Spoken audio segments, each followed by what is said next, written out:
كل القلوب إلى الحبيب تميل ومعي بذلك شاهد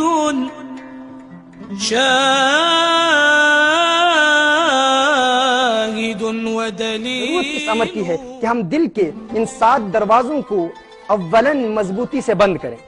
جب ہم بند کر لیں گے ناظرین کرام، اور ان دروازوں کو اسی تزکیہ قلب کی ترتیب سے جب انسان بند کر لیتا ہے، جب دل کے یہ دروازے بند ہو جاتے ہیں، گناہوں کے یہ دروازے بند ہو جاتے ہیں، اور پھر اس کے بعد انسان عبادات میں استقامت حاصل کرتا ہے، پھر قرآن پڑھتا ہے تو قرآن کا نور دل میں موجود رہتا ہے، پھر نماز پڑھتا ہے تو نماز کا نور دل میں موجود رہتا ہے، پھر اللہ کو یاد کرتا ہے تو اللہ کی یاد کا نور دل میں موجود رہتا ہے، پھر رسالت مآب صلی اللہ علیہ وسلم کی بارگاہ میں درود و سلام کے گجرے نچھاور کرتا ہے تو درود و سلام کا نور انسان کے دل میں جمع رہتا ہے، استقرار پکڑ لیتا ہے. پھر وہ شخص جب ذکر اللہ کی محفل میں جاتا ہے، اوراد کرتا ہے، اللہ کو یاد کرتا ہے، تسبیحات کرتا ہے، تہجد پڑھتا ہے، اشراق و چاشت کی کثرت ہوتی ہے، وہ نور انسان کے دل میں جمع رہتا ہے. پھر ایک وقت آتا ہے ناظرین کرام جب وہ نور انسان کے دل کے انہی دروازوں کے ذریعے پھیلتا چلا جاتا ہے، پھر وہ نور انسان کے جسم میں منتقل ہوتا ہے، انسان کا سارا جسم نورانی ہو جاتا ہے.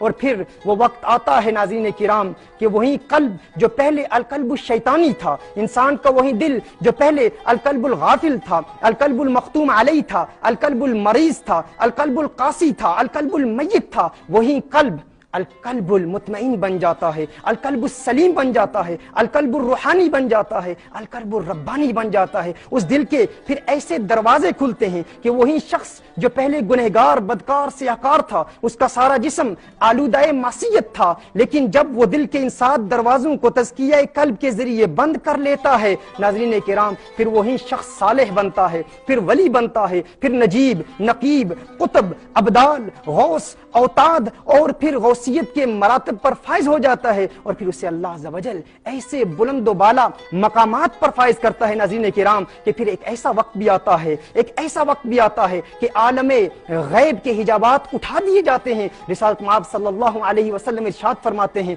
مسند امام احمد کی روایت ہے، میرے آقا صلی اللہ علیہ وسلم نے ارشاد فرمایا لولا ان الشیاطین یحومون علی قلوب بنی آدم لنظروا الی ملکوت السماء.